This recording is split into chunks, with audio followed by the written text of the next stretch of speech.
Yes, good morning students. Today we are taking fifth part from the lesson number 9. The name of the chapter Kings and Chronics. You know, in our previous lecture we have taken the Mughals and their emperors. And in this lesson you have read about the Mughal rulers. After that we have taken different chronicles of the Mughals. After that we have taken the paintings of the Mughal period. And after that we have taken the historical text of the Mughal.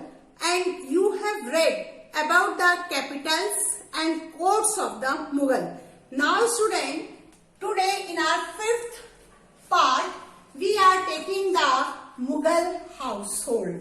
Mughal household, it means in this paragraph we will read about the family कि family कैसे रहती थी, family को कहाँ रखा जाता था, ये भी इम्पोर्टेंट है. You will listen very carefully and after that I will give the questions which will be totally depend and you can take from this paragraph. The Mughal household harem. Harem, it means refer to the domestic word of the Mughals. यानी कि you know in Mughal period all the things we are having in a written form. That's why we know a lot of about the Mughals. यानी कि हरम, हिंदी में इसे हरम कहते हैं. यानी कि यहाँ पर domestic world of the Mughal, यहाँ एक तरह से इसमें हरिम में यहाँ इनके सारे परिचित लोग रहते थे. It consisted of empires, wives and dear ones. इस हरिम में कौन लोग रहते थे?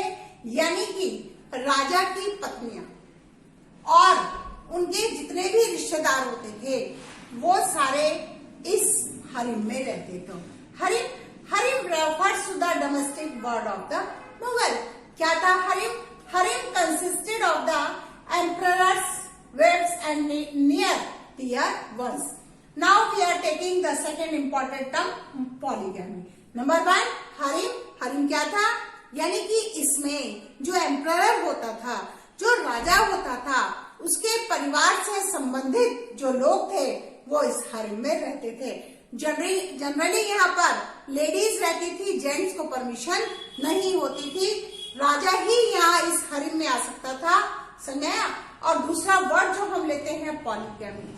पॉलीगैमी मीन्स जब कोई व्यक्ति एक से ज्यादा पत्नियां रखता था तो उसे हम पॉलीगैमी कहते थे. Polygamy was practised by the ruling class.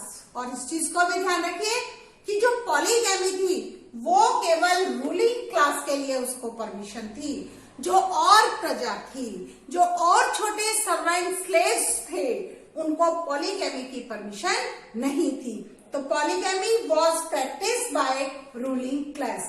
Number 3, अब इन्होंने मुगल्स ने एक सिस्टम और चलाया कि मुगल्स जो थे, क्योंकि यहाँ पर नॉर्थ इंडिया में अधिकतर राजपूताना शासन था, तो मुगलों ने एक चाल और चली कि मुगलों ने राजपूतों के साथ संबंध बनाने शुरू किए.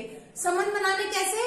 कि ये मुगल जो थे अपनी शादियां राजपूतों में करना अपनी शान शौकत समझते थे, जिसके कारण मुगल और राजपूत जब दोनों मिल जाएंगे तो इंडिया में मुगलों की पावर बहुत ज्यादा बढ़ जाएगी. जिसके कारण इन्होंने बहुत सी राजपूत लड़कियों के साथ शादी करना शुरू किया. अकबर और जोधा दोनों फेमस हैं क्योंकि अकबर ने जो जोधा से शादी की थी ये अपनी पॉलिटिकल पावर को बढ़ाने के लिए की थी. तो Rajput and Mughal took marriage as a way of cementing political relationship and foreign alliances. Main मकसद ये था कि भारत में मुगल अपनी पावर बढ़ाना चाहते थे और राजपूत की पावर, राजपूताना पावर इंडिया में उस समय बहुत थी. तो मुगलों ने यह आसान तरीका सोचा कि मुगलों से ज्यादा दोस्ती की जाए और अपनी राजनीतिक शक्ति भारत में बढ़ाई जाए. After Nurjahan, Mughal queens control finance resources. अब देखिए पहले जितने फाइनेंस रिसोर्सेज थे उनके ऊपर रानियों का कोई अधिकार नहीं था, वो इस फील्ड में कोई काम नहीं करती थी। लेकिन नूरजहां के बाद मुगल क्वीन जो थी, जो मुगल रानियां थी, उन्होंने सभी फाइनेंस रिसोर्सेज पर कंट्रोल करना शुरू कर दिया। बाजार ऑफ चांदनी चौक, सबको पता है चांदनी चौक दिल्ली में है, और जो चांदनी चौक का ये बाजार है वॉज डिजाइन बाय जहान आरा। ये किसने डिजाइन किया था? ये मुगल क्वीन जहान आरा ने डिजाइन किया था। एंड आफ्टर दैट हुमायून नामा, हुमायूं जो बाबर का बेटा था, उसके बारे में जो बातें लिखी गई, यानी कि जिसे हुमायून नामा कहा गया, रिटन बाय गुलबदन बेगम। हुमायून नामा को गुलबदन बेगम ने लिखा था। और गुलबदन बेगम कौन थी? गुलबदन बेगम हुमायूं की बहन और बाबर की बेटी थी। तो Humayun Nama written by Gulbadan Begum as an important resource of the Mughal empire. So student, again we have given the important 7 point about the Mughal household.